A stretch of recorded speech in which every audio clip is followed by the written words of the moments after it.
Bonjour, Soumia Naaman Ksous, sociologue. Article paru dans le site d'information Le 360 du 25 septembre 2020.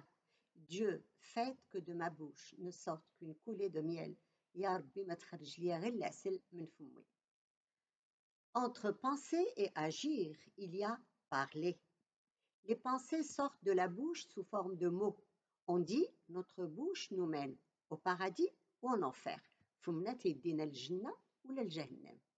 Notre sérénité et notre relation avec les autres dépendent de notre mode de communication. Souvent, l'être humain s'exprime spontanément, surtout sous le coup de la colère, car on dit l'san ma fi adam, il n'y a pas d'os dans la langue. Elle est donc incontrôlable. Mais une fois que le mot sort, impossible de l'effacer. Un adage marocain dit le mot est comme le crachat. Hors de la bouche, impossible de l'y remettre. Le mot blesse.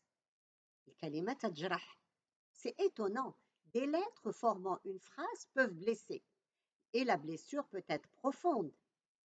L'adage marocain dit dirba, darba bdemha ou la kelma bsemha. Mieux vaut une blessure saignante qu'un mot chargé de venin.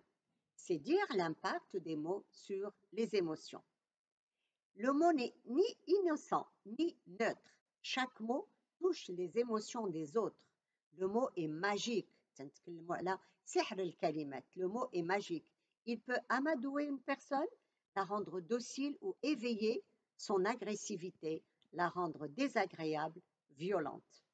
Sous la colère, on doit maîtriser ses mots, mettre des filtres, sinon on prononce des mots qu'on ne pense pas, pour blesser, se venger ou parce qu'on perd le contrôle de soi.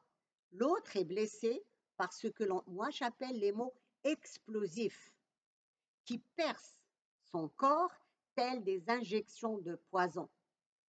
On peut s'excuser, mais le mal est fait. Excuse-moi, j'étais énervée, c'est sorti comme ça. C'est justement parce que tu étais énervé que tu devais mettre des filtres rebelles pour ne pas débiter des mots explosifs.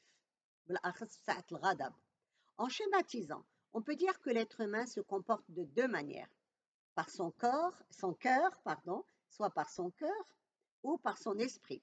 Le cœur, c'est l'inconscient, les émotions, les sentiments, les réflexes, les pulsions. C'est la spontanéité, la fouilla, qu'on nous apprend à contrôler par l'éducation, la religion, les lois, les normes sociales, etc. Quand on agit par son esprit, on est dans le conscient, on se contrôle et on contrôle ses émotions. On est donc factuel.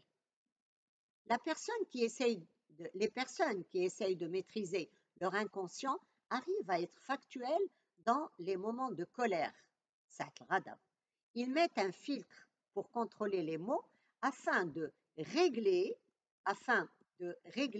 des problèmes et non pas les amplifier.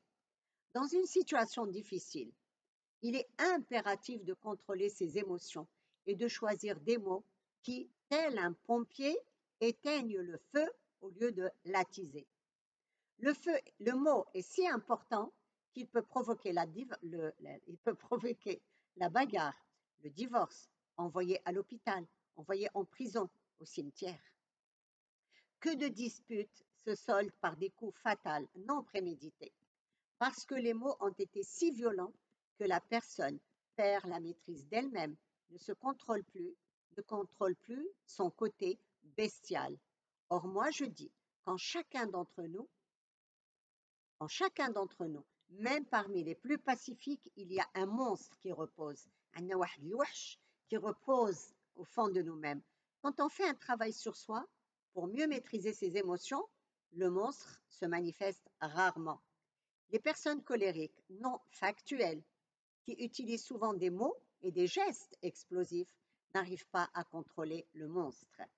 Un mot blessant peut réveiller le monstre.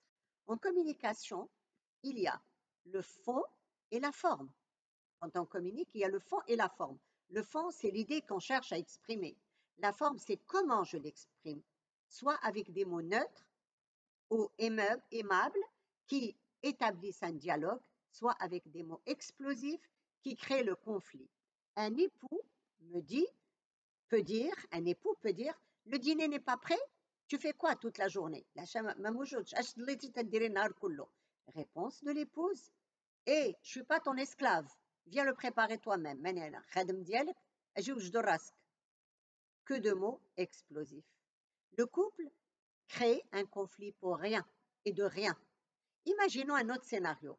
Le mari va dire, s'il te plaît, le dîner est prêt, j'ai faim. La réponse de la femme va être sur le même rythme. Pas encore, viens m'aider s'il te plaît, je suis en retard. Les mêmes idées exprimées, mais sans agressivité. Dans des moments difficiles, le mot peut provoquer un dialogue ou une violence. Le dîner n'est pas encore prêt? Tu fais quoi toute la journée? Là, on a le choix, soit déclarer la guerre, soit l'éviter. Est-ce que ça vaut la peine de créer une ambiance électrifiée, une dispute, des journées de rancœur, juste pour un dîner, juste pour une phrase, à cause d'une phrase exprimée maladroitement?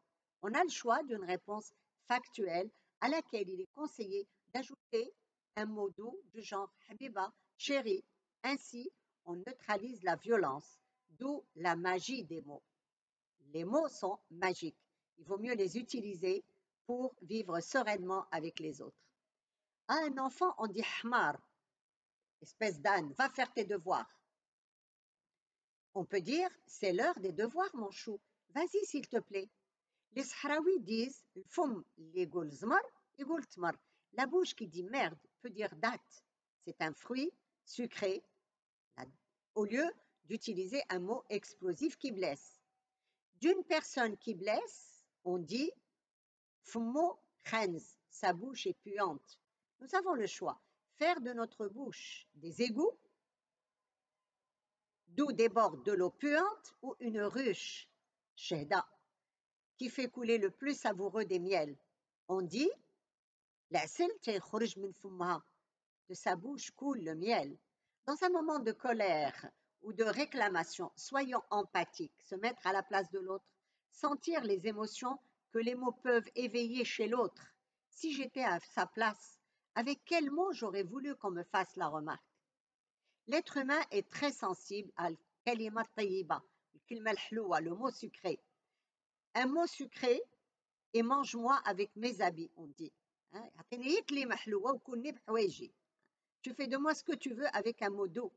On dit l'ahlaha, ghilbat sahara. L'ahlaha, c'est-à-dire la femme au mot doux, gagne la magicienne. Elle a plus d'effet sur les autres que la magicienne. Shahrazad, Elf Lila ou Lila, Shahrazad, dans les 1001 nuits, a sauvé sa vie grâce à la magie des mots. Al-kalima tayyiba sadaqa, dit-on. La parole aimable est une aumône. Aujourd'hui, nous avons besoin, plus que jamais, d'amabilité, de tendresse, de mots doux. Ils sont agréables et gratuits, à utiliser généreusement pour nous soutenir mutuellement dans la bonté et dans la bienveillance. Je vous remercie.